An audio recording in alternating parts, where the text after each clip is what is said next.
예, 반갑습니다. 커말 2급 강사 강대근입니다.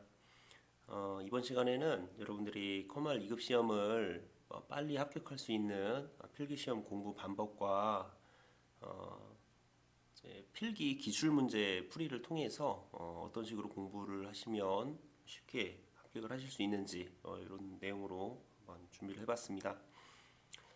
자, 먼저 커말 2급 자격 시험을 치르시려면 이제 접수를 하셔야 되겠죠. 접수 사이트를 좀 안내 드리겠습니다. 대한상공회의소 자격평가 사업단을 찾아보시면 이런 홈페이지를 보실 수가 있어요. 여기에서 회원가입도 하시고 이제 시험 진행 여부도 관리를 하시게 됩니다. 커말 2급 시험은 종목 소개란에 가보시면 이렇게 2급 시험에 대한 설명이 나오는데 필기 시험 같은 경우는 컴퓨터 일반, 스프레드시트 일반 이렇게 두 과목을 보게 되고요. 40문제를 40분 동안 풀게 됩니다. 필기 합격 기준은 평균 60점이고요. 과목당 40점의 꽈락이 있기 때문에 전체 40문제 중에 60점 이상 맞으실 수 있도록 이렇게 준비를 하시면 되겠고요. 혹시 한 과목의 점수가 좀 많이 안 나온다 싶으시면 이제 꽈락이 나오지 않도록 이제 밸런스를 좀 맞춰서 준비를 해주셔야 됩니다. 사이트를 하나 알려드릴게요. 여기는 이제 제가 운영하는 사이트인데요. 사이트 주소 이름은 sjcom.kr입니다. 제가 세종시에서 이제 커말 강의를 하고 있기 때문에 이렇게 커말 시험 준비하실 수 있는 사이트가 있어요. 요 메뉴 상단에 엑셀 버튼을 눌러 보시면 이렇게 커말 1과목 컴퓨터 일반에 대한 강의를 또 무료로 많이 올려놨습니다. 그래서 1과목 점수가 좀 잘 안 나오시는 분은 이쪽을 참조하셔서 공부를 좀 더 하시면 되겠고요.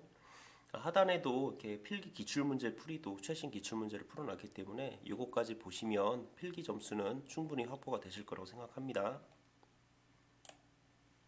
자, 오늘은 커말 2급 20년 2월 29일 필기 기출문제를 풀이를 할 거예요. 첨부해드린 파일을 참조하셔도 좋고요. 인터넷에서 커말 2급 필기 기출문제 검색을 하시면 쉽게 커말 필기 기출문제들을 보실 수가 있습니다. 정기시험은 1년에 2번밖에 없기 때문에 이렇게 공개된 문제들은 이제 연간 2회차 정도만 공개가 되고 있어요. 커말 시험은 이제 시작한 지 굉장히 오래된 시험이기 때문에 그 문제들이 되게 정형화되어 있고 그 문제은행에서 같은 문제들이 계속 반복되고 있습니다. 그래서 한 대여섯 개 정도만 꼼꼼히 풀어보셔도 시험 보시는데 크게 어려움은 없으실 거예요. 자, 그러면 2급 필기 문제 20년 2월 29일 문제입니다. 한번 시작해 보겠습니다. 자, 1번 문제는 멀티미디어 특징에 대한 설명으로 옳지 않은 것을 고르는 문제예요. 멀티미디어라고 하는 것에 대해서 여러분들이 조금 어렵게 생각을 하시는 경우가 있어요. 자, 멀티미디어의 미디어라는 말은 직역하자면 이제 매체라는 말입니다. 자, 이미지 검색한 걸 같이 보면서 한번 설명을 들어보시죠. 자, 지금 화면에 띄워드린 이미지들은 이제 여러분들 보셨는지 모르겠어요. 비디오 테이프라고 하는 겁니다. VHS라고 하는 규격을 가진 비디오 테이프인데요. 여기에 영상을 저장하게 되면은 아날로그 형태로 이제 신호가 저장이 되게 됩니다. 자, 그런데 개인용 컴퓨터가 발전하면서 우리 컴퓨터에서도 여러 가지 동영상이나 음악들을 들을 수가 있게 됐어요. 그래서 파일의 형태로 우리가 이 미디어들을 저장을 하게 되는데 파일의 형태로 미디어를 아날로그 미디어를 저장을 하려면 디지털로 전환을 해서 동영상 파일의 형태로 만들어서 저장을 하고 또 이것을 다시 풀어서 디코딩이라고 하는 과정을 거쳐서 다시 우리 움직이는 아날로그 영상 신호로서 우리가 이제 시청을 할 수가 있게 되죠. 멀티미디어는 여러분들 쉽게 생각하시면 아날로그 형태에 있는 아날로그라고 하는 건 연속적으로 변화하는 값입니다. 우리가 지금 이제 현실 세계에서 존재하는 모든 것들은 아날로그예요. 빛, 그 화면, 소리 이런 것들 전부 다 신호의 진동, 떨림 이런 것들인데 얘를 측정해서 디지털 형태, 0과 1의 형태 파일로 바꿔서 저장하는 것을 멀티미디어라고 생각하시면 됩니다. 파일로 저장이 되면 장점이 뭐가 있냐면 원거리까지 전송했을 때 이제 신호의 변화 없이 깔끔하게 전송할 수 있다는 거, 그리고 무한히 복제가 가능하다는 게 장점이죠. 자, 옳지 않은 것을 쭉 보시면 아날로그 형태의 데이터를 디지털 데이터로 변환하여 통합 처리하는 게 맞는데, 3번을 보시면 미디어별 파일 형식이 획일화되어 멀티미디어의 제작이 용이해진다 이렇게 되어 있습니다. 자, MP3 파일 들어보셨죠? MP4 파일도 들어보신 적이 있으실 거예요. 그런 것처럼 파일을 저장할 때는 굉장히 다양한 형태로 파일 포맷이 정해지게 됩니다. 그림 파일 같은 경우는 뭐 JPG, 뭐 GIF, 뭐 BMP 이런 식으로 아주 다양한 형태로 또 이미지 파일들이 저장이 되게 되죠. 그래서 이 파일이라고 하는 것은 굉장히 다양한 형식을 가지면서 이제 저장이 되기 때문에 3번이 틀린 말이 되겠습니다.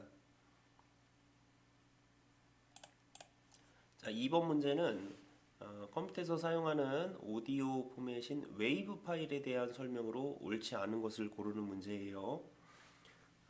음악 파일의 경우 두 가지로 좀 나눌 수가 있는데, 미디라는 말 들어본 적 있으신가요?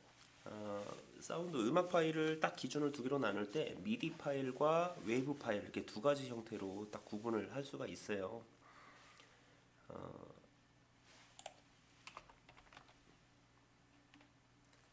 초창기 컴퓨터에서 사운드를 구현했던 것들은 이렇게 미디라는 걸 이용해서 구현을 하게 됩니다. 이 사운드 카드에 붙어 있는 요 칩들이 보일 거예요. 요 칩들은 롬이라고 하는 건데 안쪽에 데이터가 저장이 되어 있습니다. 어떤 데이터냐면요. 예를 들면 이제 피아노를 이제 건반을 치면 소리가 딱딱딱 나잖아요. 그 소리에 따른 그 도레미파솔라시도 음계에 대해서 각각의 그 소리들을 안에다 미리 저장을 해놓는 거예요. 그래서 코드가 들어가게 되면 컴퓨터에서 이제 음악 파일을 재생을 하게 된다 그러면은 예를 들면 이제 도레미라고 하는 이제 신호들을 이렇게 보내게 되면 사운드 카드가 각각 그 신호에 해당하는 그 음악 저장 내용을 앰프를 통해서 이렇게 재생을 해주는 그런 형태가 이제 미디입니다.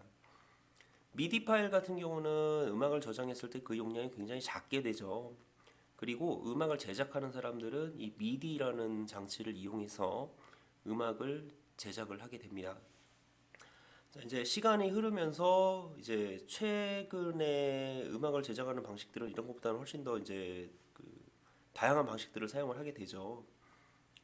이제 웨이브라는 파일의 특징은 뭐냐면 마이크로 이제 들리는 사람의 음성, 그리고 악기로 연주하는 그 소리들을 직접 마이크로 녹음해서 변조를 시키게 됩니다. 그래서 아날로그 형태의 신호를 그 디지털 형태의 음악 파일 형태로 MP3 뭐 이런 것들을 이제 흔하게 알고 계실 텐데, 이런 식으로 신호 변환과 압축을 통해서 저장하는 것, 이게 이제 웨이브예요. 자, 다시 좀 정리를 하자면 미디는 여기 이제 4번에 이제 해당하는 게 이제 미디에 대한 얘기인데, 음의 높이, 길이, 색이 등 다양한 음악 기호를 미리 정의를 해서 코드 형태로 저장했다가 재생해내는 것, 이게 이제 미디가 되겠고요. 웨이브 같은 경우는 마이크로 이제 녹음을 받아서 그대로 디지털 형태로 이제 녹음한다, 파일로 녹음하는 형태, 얘가 이제 웨이브 파일이라고 보시면 되겠습니다. 자, 확장자는 WAV, 웨이브 파일로 저장이 되고요. 녹음 조건에 따라 파일 크기가 가변적입니다. 음질을 좋게 녹음을 하면 용량이 커지고, 음질을 안 좋게 하면 용량을 작게 만드실 수 있어요. 여러분들이 이제 이어폰으로 유튜브 영상을 보시면 이제 귀로 소리가 들리잖아요. 그 음질과 전화 통화할 때 음질이 어때요? 좀 다르죠? 전화 통화할 때는 원거리까지 사람의 이제 목소리 음성을 이제 전달하게 되는데, 음악을 듣는 것보다는 조금 이제 음질이 안 좋게 전달이 되게 됩니다. 그래서 그때 좀 이제 음색이 좀 다르게 되죠. 윈도우 미디어 플레이어는 윈도우에 기본적으로 이제 포함되어 있는 내장 플레이어입니다. 그래서 이 플레이어를 이용해서 웨브 파일을 당연히 재생을 할 수가 있고요. 미디 파일도 이제 재생은 가능한데 이렇게 다양한 음악 기호가 정의되어 있는 형태는 아닙니다. 그래서 2번 문제 같은 경우는 이렇게 4번이 옳지 않은 게 되겠습니다. 자, 다음 3번 문제 보도록 하겠습니다. 정보 사회에서 발생할 수 있는 문제점으로 적절하지 않은 것은 이라고 문제가 나왔네요. 자, 정보의 편중으로 계층 간의 정보 차이를 줄일 수 있다. 정보가 편중된다는 것은 정보가 한쪽으로 몰린다는 뜻이죠. 요즘은 정보가 바로 권력이고 돈입니다. 많은 정보를 갖고 있는 사람은 이제 뭐 시세 차익이나 이득 같은 걸 얻기도 하죠. 정보가 편중되면 계층 간의 정보 차이가 점점 커지는 거예요. 중앙 컴퓨터 서버 장애나 오류로 사회적 경제적 혼란 초래할 수 있다. 자, 얼마 전에 KT 쪽에 문제가 있어서 전국의 KT망이 전체적으로 사용 불가능한 적이 있었어요. 그때 실제로 많은 경제적 손실이 있었죠. 정보 기술을 이용한 새로운 범죄가 증가합니다. 최근에는 온갖 피싱이나 뭐 여러 가지 사기들이 정보통신망을 이용해서 이루어지고 있어요. 자, VDT 증후군, 테크노스트레스 같은 직업병이 발생할 수 있다. 저도 컴퓨터 일을 오래 했기 때문에 자리에 앉아서 일할 때가 많은데 목 디스크 같은 것들이 오기도 하고요. 손목이 아파지기도 합니다.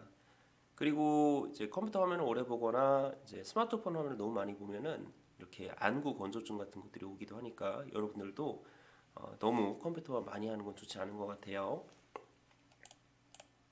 자, 다음 4번 문제입니다. 데이터 보안 침해 형태 중 하나인 변조에 대한 설명으로 옳은 것은 무엇일까요? 변조라는 것은 신호가 전송되는데 중간에 이제 뭐 타이에 의하든 하여튼 뭐 시스템 자체에 문제가 있든 신호가 변하는 걸 변조라고 합니다.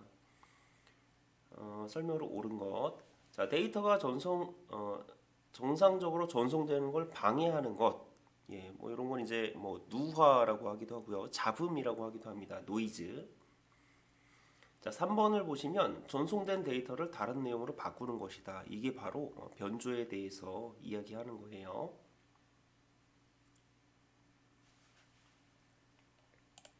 자, 5번 문제 보겠습니다. 우리 인터넷 쓰시면서 이런 주소책에 많이 쓰시죠? URL에 대한 형식으로 옳은 것을 찾는 문제입니다. 자, 인터넷 사이트 상단에다가 주소를 이렇게 쓰는 거예요.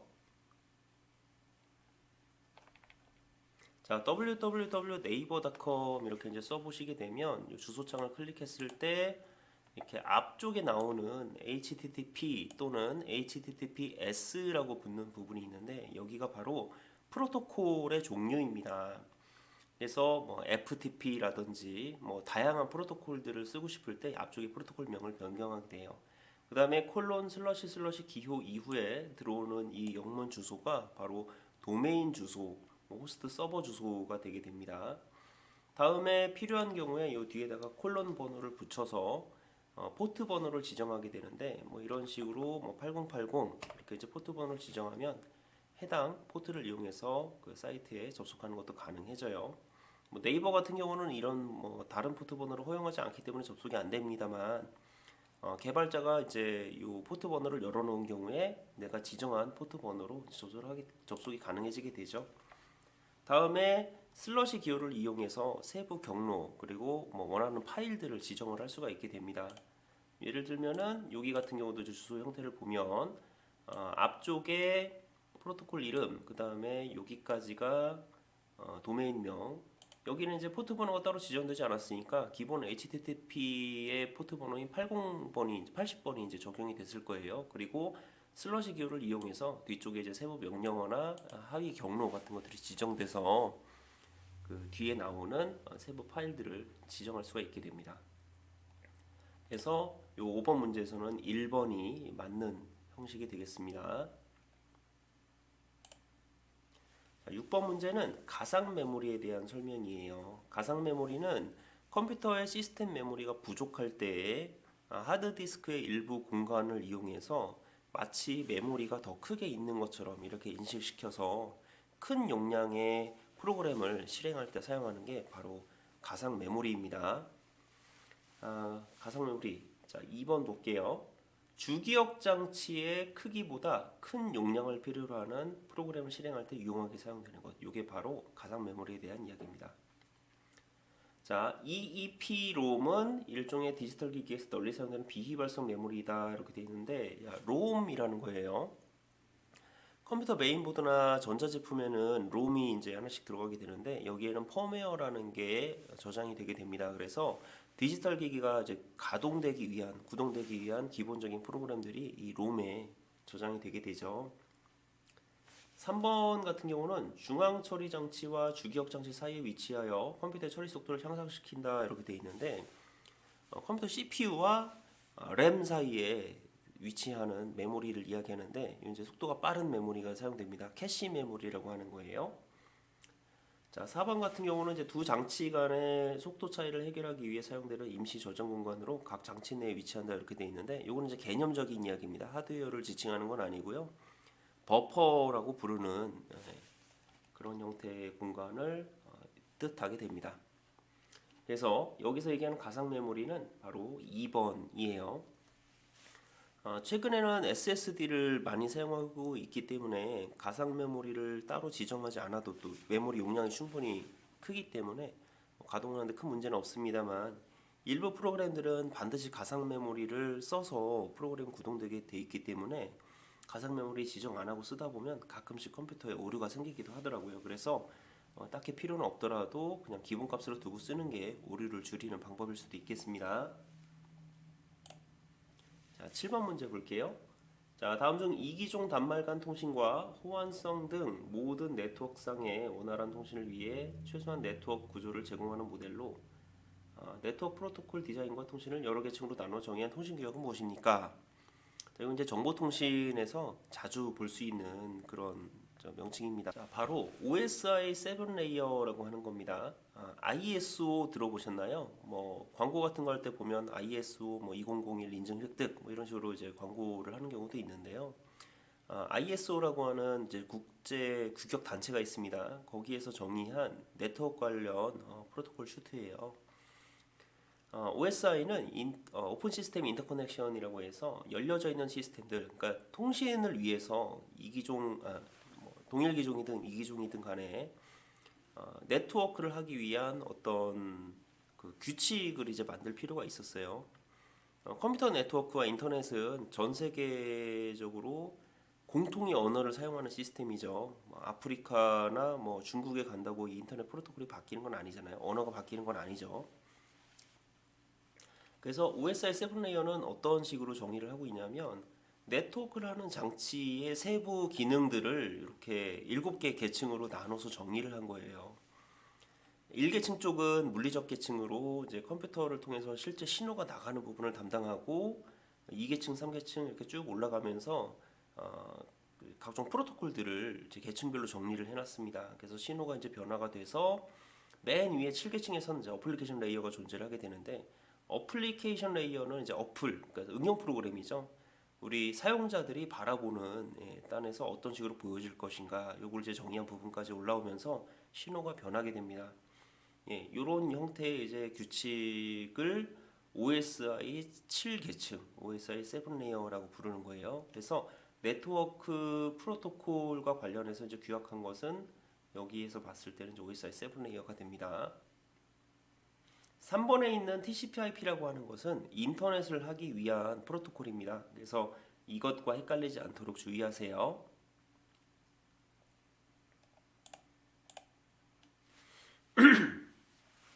자, 다음 8번입니다.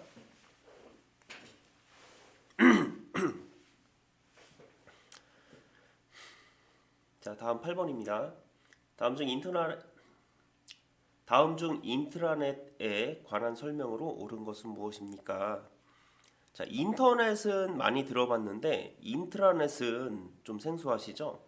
인트라넷은 내부망, 내부 통신망을 의미합니다. 인터넷을 할 땐 TCP/IP라고 하는 프로토콜을 이용해서 컴퓨터 간에 그리고 이제 각종 장치 간에 통신을 하게 되는데 인터넷에 연결되어 있다는 거는 내가 전 세계 어디나 접속할 수 있지만 다른 사람들도 내 컴퓨터에 접근할 수 있다는 뜻이거든요. 자, 그런데 극단적으로 좀 보안을 요구할 경우에 예를 들면 군부대라든지 정부 기관, 은행 같은 외부로부터의 침입을 좀 완전히 배제하고 싶다. 그런데 네트워크는 쓰고 싶다 할 때 구축하는 통신망이 바로 인트라넷입니다. 그래서 우리끼리 통신은 하되 인터넷의 기술은 그대로 쓰고 싶어요. 이렇게 이제 구축된 게 인트라넷이라고 보시면 되겠어요. 2번을 보시면 인터넷 기술과 통신 규약을 기업 내 전자우편, 전자결제 등과 같은 정보 시스템에 적용한 것이다. 예, 요게 여기서 이제 인트라넷에 제일 가까운 말이 되겠고요. 3번 같은 경우는 납품업체, 고객업체 등 관련 있는 기업들 간의 원활한 통신을 위한 시스템이다. 요거는 우리 회사뿐만 아니고 우리랑 관련돼 있는 회사까지 인트라넷을 약간 확장한 형태입니다. 인터넷은 아닌데 인트라넷도 아닌 이제 약간 이제 확장한 형태. 이것을 익스트라넷이라고 부르게 됩니다. 그래서 이것과 조금 헷갈리실 수 있는 것 같고요.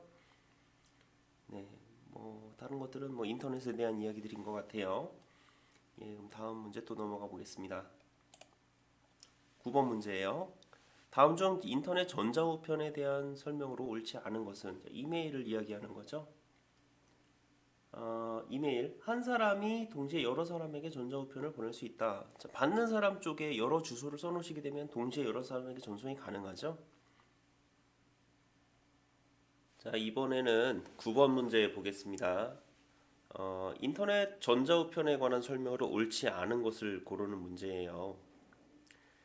자, 우리가 인터넷 정보통신망을 이용해서 데이터를 전송할 때 문자의 경우 코드로 변화해서 전송이 되게 됩니다. 그래서 이 변화되는 코드의 종류에 따라서 이제 코드 이름을 부르게 되는데 가장 기본적으로 통신에서 많이 사용되는 코드는 아스키 코드라고 하는 거예요.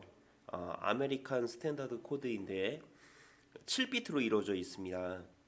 영문, 대문자, 소문자, 그리고 숫자, 그리고 통신 제어 신호 같은 것들을 이렇게 그림에서 보는 것처럼 이렇게 코드로 이렇게 표로 만들어 놓은 거예요. 요거 말고도 이제 코드의 종류가 여러 개가 있습니다만은 FCD이라고 하는 코드가 있는데 이거는 이제 BCD 코드의 확장형이 이제 FCD 코드입니다. 이메일 전자우편을 이용하여 그 데이터를 전송할 때는 FCD 코드가 아니라 ASCII 코드를 기본적으로 해서 전송을 하게 돼 있어요. 그래서 여기서 옳지 않은 것은 2번이 되고요. 한 사람이 동시에 여러 사람에게 전자우편을 보낼 수 있죠. 받는 사람 그 주소를 안에다가 여러 사람의 아이디를 넣으시게 되면 한 번에 여러 군데에 전송이 됩니다.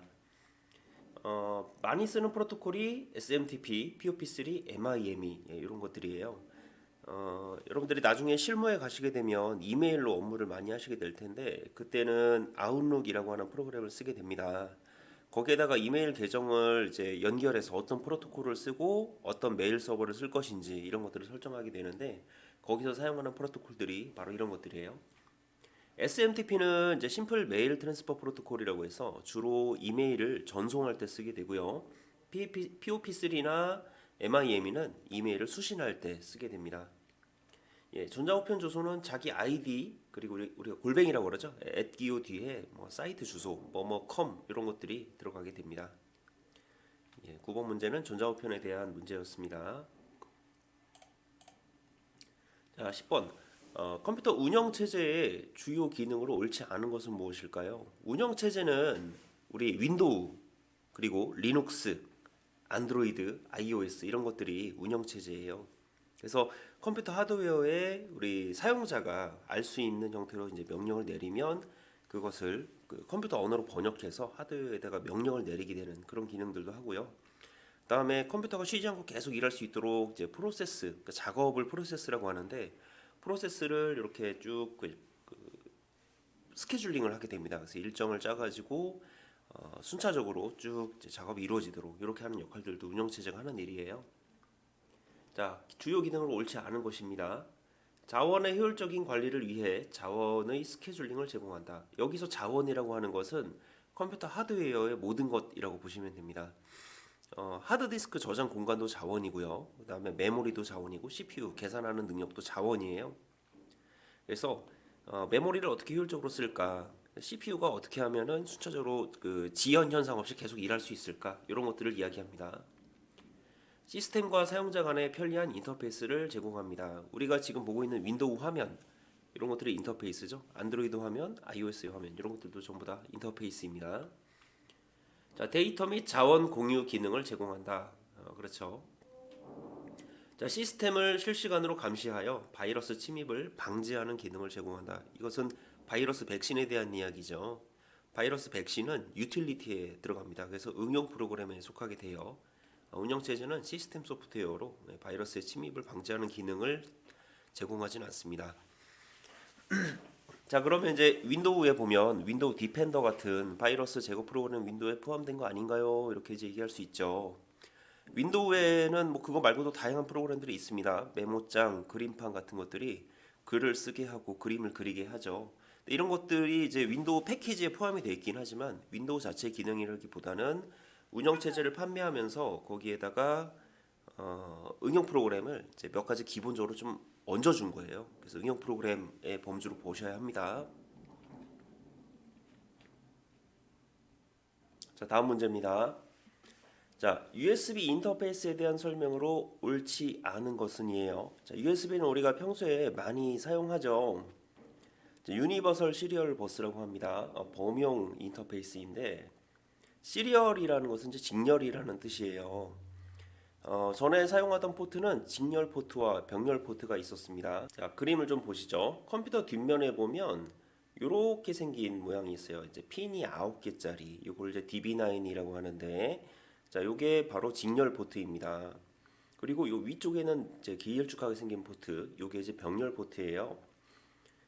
예전에는 이렇게 시리얼 포트, 패러럴 포트, 직렬 포트, 병렬 포트를 이용해서 외부 기기와 연결하고 또 통신하고 이렇게 했었습니다. 나중에 USB가 이제 개발이 돼서 USB가 이제 보급되고 나서는 굉장히 편리하게 쓸 수가 있게 됐죠. 여러 가지 기능들이 있는데 일단 하나의 포트를 가지고 허브를 이용해서 여러 개 포트로 나눠서 이렇게 여러 기기들을 동시에 연결하는 게 가능하고요. 또 핫 플러깅이라고 해서 컴퓨터가 켜져 있는 상태에서 장치를 꽂으면 장치가 인식되는 그런 장점들이 있죠. 전송 속도도 점점 빨라져서 USB 2.0, 3.0, 3.1까지 이렇게 이제 개발이 돼서 더 좋은 성능들의 USB들이 많이 나오고 있습니다. 자, 직렬 포트보다 USB 포트의 데이터 전송 속도가 더 빠릅니다. 아주 빨라요. 특히 USB 3.0 같은 경우는 속도가 뭐 시리얼 포트랑은 비교도 안 될 정도로 이제 빠르게 전송이 되고 있습니다. USB는 컨트롤러당 최대 127개까지 포트 확장이 가능합니다. 이 하나의 포트를 이용해서 선을 이제 빼가지고 USB 허브라는 거에 넣게 되면은 거기서 이제 여러 개 기기를 또 연결할 수가 있게 되는데 USB 허브 밑에 또 허브를 달면은 또 다른 기기들이 연결이 가능해져요. 자, 핫 플러그인과 플러그 앤 플레이. 핫 플러그인은 이제 컴퓨터가 전원에 켜져서 구동 중인데 이제 케이블을 꽂아서 장치를 쓰게 되는 것. 플러그 앤 플레이는 꽂자마자 장치가 인식돼서 드라이버가 설치가 되고 쓸 수 있게 되는 것. 이런 기능들입니다. 자, USB 커넥터를 색상으로 구분한 경우에 3.0은 빨간색이 아니라 파란색이에요. USB 2.0은 뭐 파란색이라기보다는 딱히 색깔 지정이 없습니다. 뭐 검정색인 제품도 있고 빨간색인 제품도 있고 그래요. 그래서 이 안쪽에 있는 플라스틱 색깔이 이제 파란색인 것, 그게 USB 3.0입니다. 자, 다음 12번 볼게요. 자, 빈칸 용어를 올바르게 나열한 것은 무엇일까요? 자, 생활에서 관찰이나 측정을 통해 얻을 수 있는 문자나 그림, 숫자 등의 값을 의미한다. 자, 이걸 이제 데이터라고 하죠. 데이터 자료입니다. 자료. 이렇게 무작위로 측정된 이 값을 요소들을 모아서 의미 있는 이용 가능한 형태로 바꾸면 이게 바로 정보가 됩니다. 인포메이션. 그래서 데이터를 정보 처리, 프로세싱하는 과정을 거치게 되면은 이제 의미 있는 정보가 되죠. 정보는 가치를 가지게 됩니다. 자, 마지막 C. 이것이란 정보통신 기술의 혁신을 바탕으로 경제와 사회 중심이 물질이나 에너지로부터 정보로 이동하여 정보가 사회 전 분야에 널리 확산되는 것. 이걸 바로 정보화라고 합니다. 13번 문제 보겠습니다. 자, 다음 중 3월 인터넷에 대한 설명으로 옳지 않은 것은 무엇일까요? 자, 인터넷 오버 띵. 모든 물건들이 인터넷이 되는 뭐 그런 것들을 IoT라고 합니다. 요즘은 다양한 기기들이 인터넷에 연결돼서 우리가 온라인상에서 장치들을 제어하고 이렇게 사용하게 되죠. CCTV도 그렇고요. 출입 통제 장치라든지 전동 커튼, 텔레비전이나 보일러 같은 것들도 스마트폰을 이용해서 제어를 하고 있습니다. 자, 옳지 않은 것을 쭉 찾아보시면 자, 4번 볼게요. 자, IoT 네트워크를 이용할 경우 통신 비용이 절감되는 효과가 있다라고 했는데 절감된다기보다는 통신 비용이 늘죠. 자, IoT 기능이 있는 제품과 없는 제품 중 뭐가 더 비싸겠어요? 네, 그 안에 있는 기능을 제어할 수 있는 가전 제품들이 더 가격이 비싸겠죠. 그래서 비용은 조금 이제 올라가는 그런 수준입니다. 14번 문제는 소프트웨어에 대한 이야기예요. 소프트웨어에서 쉐어웨어에 대한 설명으로 옳은 것은 무엇일까? 쉐어라는 말은 공유한다는 뜻이죠. 쉐어웨어는 이제 프로그램을 이제 제작한 제조사에서 정식 버전 말고 그냥 데모 버전 이런 것들을 이제 배포하는 거예요. 그래서 정품의 모든 기능을 가지고 있지는 않고 일부 기능이 제한된 상태로 저희 것을 일단 좀 써보시고 괜찮으시면 구매를 해달라 이런 식으로 약간 이제 데모 버전 프로그램 같은 겁니다. 정상 대가를 지불하고 사용하는 소프트웨어는 이제 완성품 판매본이죠. 배포본이라고 합니다. 패키지라고 부르기도 해요. 자, 특정 기능이나 사용 기간에 제한을 두고 무료로 배포하는 소프트웨어이다. 이게 바로 쉐어웨어에 대한 이야기입니다. 자, 개발자가 소스를 공개한 소프트웨어이다. 이거는 이제 프리 소프트웨어라고 하는데 소스를 공개했다는 거는 이 프로그램을 내 마음대로 입맛에 맞게 고쳐서 사용할 수도 있다. 이런 뜻이 됩니다. 자, 배포 이전에 테스트 버전의 소프트웨어이다. 이걸 이제 베타 버전이라고 하죠. 네, 소프트웨어는 정식 출시 전에 알파 버전, 베타 버전 이런 이제 그 버전을 가지고 테스트를 쭉 한 다음에 정식 출시를 하게 됩니다. 그래서 여기서 소프트웨어에 대한 이야기는 요 2번이 되겠습니다. 자, 다음 15번. 모니터 화면의 이미지를 얼마나 세밀하게 표시할 수 있는가를 나타내는 정보로 픽셀 수에 따라 결정되는 것은 무엇입니까? 자, 우리가 지금 보고 있는 모니터 화면이 디지털 화면이에요. 그래서 무수히 많은 점으로 구성되어 있습니다. 점의 개수는 가로와 세로의 개수로 나눠지게 되는데 세로 점의 이제 개수를 기준으로 해가지고 풀 HD 화면이 1920 곱하기 1080이 돼요. 그러니까 가로 사이즈가 1920, 세로 사이즈가 1080개의 점이 모여서 하나의 화면을 이루게 됩니다. 이렇게 많은 점이 동영상을 이루려면 그 연산량이 엄청나겠죠. 세로의 점의 개수를 기준으로 해상도를 이제 나타내는데 이게 이제 두 배가 되면은 2160, 2160개가 됩니다. 그럴 때는 이제 우리가 UHD라고 부르게 되고요. 1080개가 되면은 풀 HD, 또 720개가 되면은 HD 이렇게 부르고 있습니다. 그래서 이 해상도 리솔루션이라고 하는 거는 텔레비전 주사선의 이야기를 조금 안 할 수가 없는데 텔레비전 주사선 같은 경우는 가로 방향으로 한 줄 한 줄 생성이 되고 또 한 줄 한 줄 교체가 되고 이런 식으로 이제 화면이 나왔었어요. 그래서 세로 선의 개수, 그러니까 세로의 점의 개수가 곧 해상도라고 이제 얘기를 할 수 있겠습니다. 이 재생률이라고 하는 것은 이 화면이 얼마 만에 새로 고침되는지 그 리프레시 레이트가 돼요. 영화 같은 경우는 초당 24장, 초당 30장, 그래서 24프레임, 30프레임 이런 기준을 가지고 있고요. 우리 컴퓨터 모니터는 기본 그 재생률 수가 60Hz예요. 그래서 초당 60번 이렇게 화면이 변경되게 됩니다. 최근에 텔레비전들은 화면을 부드럽게 표시할 수 있게 120Hz, 240Hz 이런 식으로 아주 사양이 좋은 제품들이 나오고 있고요. 어떤 모니터들은 막 360Hz를 지원하는 모니터들도 있어요. 근데 이제 그런 그 재생률을 가지려면 그 재생하는 재생기도 성능이 아주 좋아야 됩니다. 자, 뭐 색 깊이, 색 공간 이런 것들은 이제 요 픽셀에서 나타낼 수 있는 이 화소의 그 정보의 양에 따라서 얼마나 다양한 색감을 나타낼 수 있는지 이런 것들과 관련이 있는 내용들이 되겠습니다. 자, 이제 16번. 다음 중 윈도우즈 운영체제에서 시스템의 속도가 느려진 경우 문제를 해결하는 방법으로 적절한 것은 무엇입니까? 컴퓨터가 느려졌다고 해요. 장치 관리자 창에서 중복 설치된 해당 장치를 제거한다.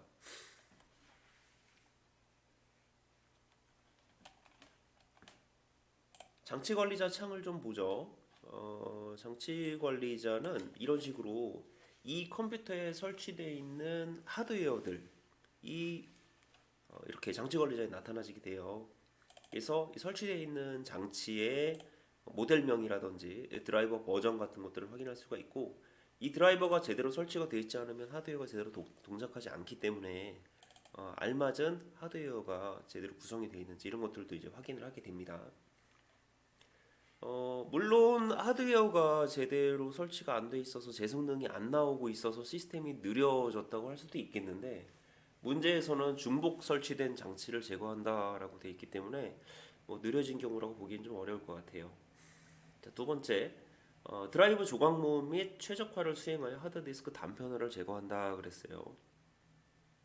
하드디스크의 경우 디스크가 이렇게 회전을 한단 말이에요. 그리고 회전을 할 때 이렇게 돌아가는 그 현재 내 섹터와 헤드와 클래스터의 위치에 따라서 자료가 여기저기 분산돼서 저장이 되게 됩니다. 그걸 이제 자료의 단편화라고 하는데, 그렇게 여기저기 흩어져 있는 자료들을 한 군데로 좀 모으는 작업을 한 번씩 해주면 하드디스크가 이제 파일을 액세스하는 속도가 좀 빨라지기도 해요. 전에는 가상 메모리라고 하는 것들을 많이 썼었기 때문에 이게 시스템 성능 저하의 주 원인이 되기도 했어서 주기적으로 드라이브 조각모음 같은 것들을 해주면 시스템 성능이 향상되곤 했었습니다.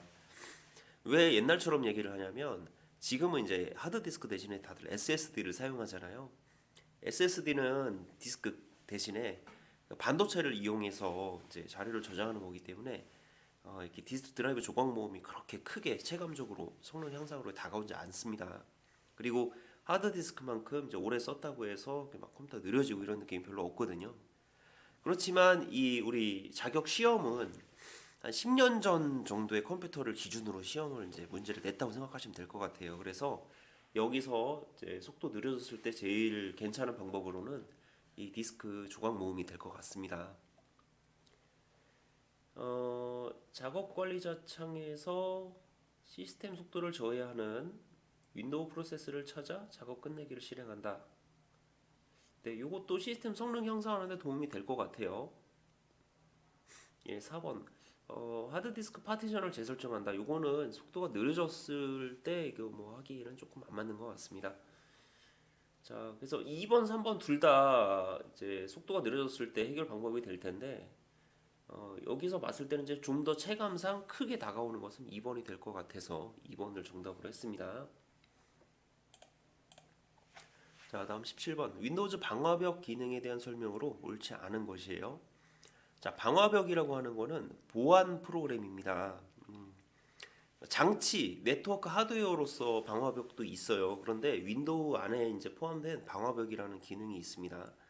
자, 방화벽은 기본적으로 내가 통신을 시작해서 밖으로 나가는 통신은 돼요. 그러니까 내가 인터넷에 접속한 건 가능해요.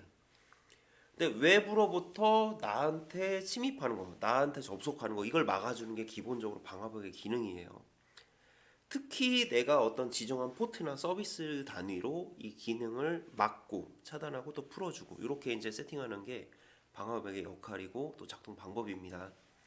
소프트웨어적으로 방화벽이 작동하려면은 이제 실시간으로 모니터링이 돼야 돼요.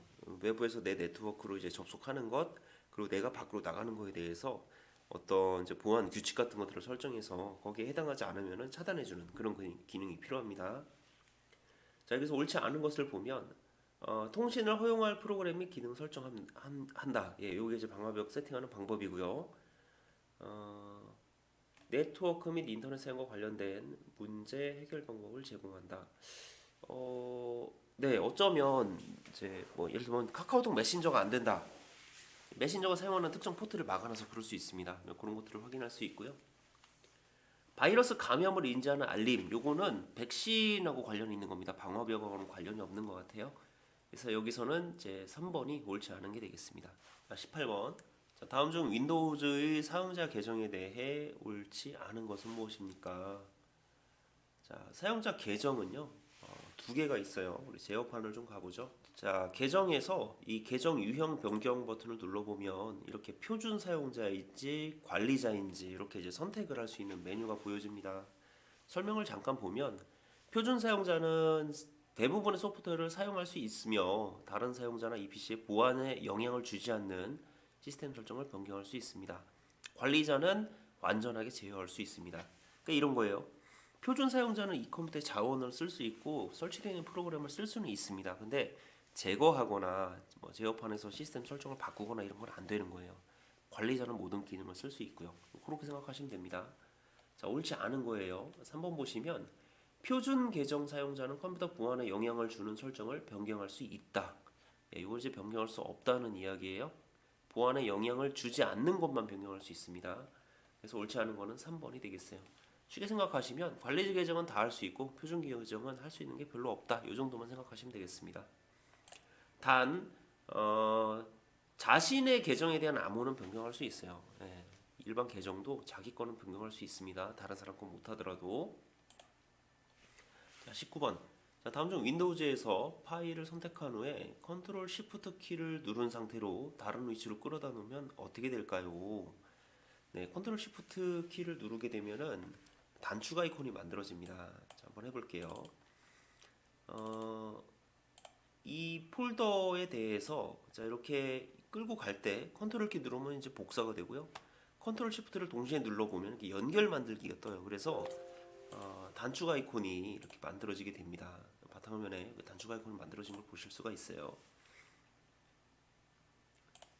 자, 20번. 자, 윈도우즈의 제어판에서 시스템을 선택했을 때 확인할 수 있는 정보에 해당하지 않는 건 무엇일까요? 제어판 메뉴를 좀 열어보겠습니다. 제어판 메뉴에서 시스템이라고 하는 항목이 있어요. 그냥 일반 상태로는 안 보이고 큰 아이콘으로 바꿨을 때 시스템이라고 하는 항목이 있습니다. 여기를 눌러서 이렇게 들어가 보면 컴퓨터에 대한 이제 기본 설정 같은 것들이 보여요. 내 현재 운영체제 버전과 시스템 사양, 그리고 사용자 이름, 컴퓨터 이름, 그리고 왼쪽에는 또 세부 메뉴들이 있습니다. 자, 운영체제 버전 보이고요. CPU 종류, 메모리 보이고 설치된 윈도우 정보 인증 내용들이 이렇게 표시가 되고 있어요. 자, 컴퓨터 이름은 보이는데 현재 로그인한 사용자 계정은 여기서 보이지 않습니다. 그래서 여기서 해당하지 않는 것은 4번이 되겠어요. 자, 다음 21번 문제를 볼게요. 엑셀 필기 문제 풀이를 하실 때는 엑셀 창을 이렇게 하나 띄워 놓으시고 문제 있는 내용들을 엑셀에다 직접 입력해 보시면서 이럴 때는 엑셀이 이렇게 작동하는구나 이런 것들을 확인하시면서 풀어 보시면은 훨씬 쉽게 필기 문제들을 이해하실 수 있을 거예요. 자, 여기 보면 시나리오 요약이라는 그림이 보이고 노트북 프린터 스캐너에 대한 현재 값과 평균 값들이 이제 보이고 있습니다. 이 시나리오를 한번 제가 다시 한번 구성을 해볼게요. 자, 60, 35, 15라는 값이 있고 그에 대한 평균으로 아래쪽에 이제 36.67이라는 평균으로 한번 이렇게 구해보도록 할게요. 자, 이런 식으로 이제 값이 나왔습니다. 좌측편에 노트북 프린터 스캐너라는 이 이름을 보고 싶으면은 이름 정의라는 걸 해야 됩니다. 이름 정의를 안 하면 여기가 그대로 셀 주소로 나오게 돼요. 한번 해보겠습니다. 데이터 메뉴에 가상 분석 도구에 가보면 시나리오 관리자라는 게 있어서 여기에 시나리오를 한번 추가를 해볼게요. 경기 호황이라고 하는 글자가 보이네요. 변경셀로 여기 세 가지 값을 변수로 좀 잡아주시고 이 값들이 어떻게 변하는지를 보니까 B2, B3, B4 이런 식으로 셀 주소로 나오는 걸 보실 수가 있죠. 그래서 이 셀 주소로 표시할 게 아니라 얘가 제대로 이제 표시가 되려면 이름 정의가 돼 있어야 됩니다. 노트북 그리고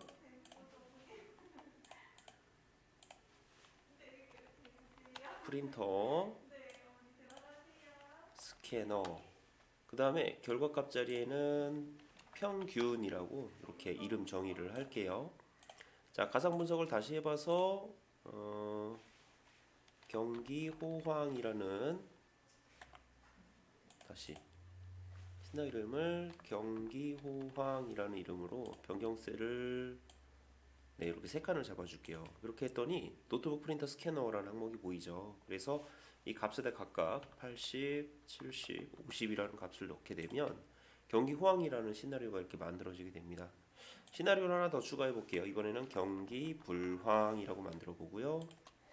변경셀은 그대로 쓰시고 이번에는 값을 50, 25, 10이라는 값을 넣어서 이렇게 두 가지의 시나리오를 만들어 봤어요. 요약 버튼을 눌러서 결과셀을 B5 셀로 이렇게 놓고 출력을 해보니까 문제와 똑같은 시나리오를 이렇게 출력해 볼 수가 있었습니다.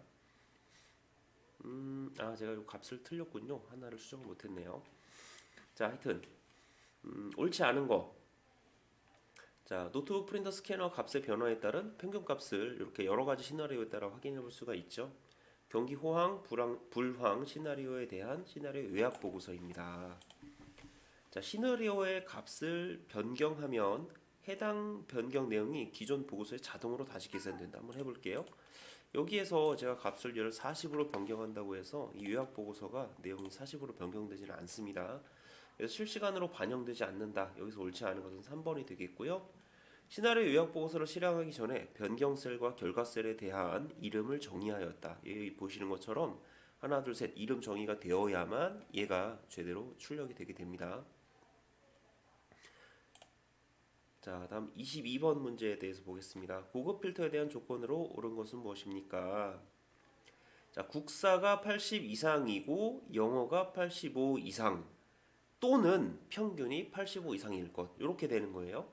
국사와 영어 점수는 AND 조건으로 이렇게 주어졌고요. 평균 점수는 OR 조건으로 주어지는 경우입니다. 자, 같은 행에 있으면 AND, 다른 행에 있으면 OR이에요. 3번 보시면 국사 80 이상이면서 영어가 85 이상이거나 OR 평균이 85 이상인 경우, 요게 맞는 답이 되겠습니다.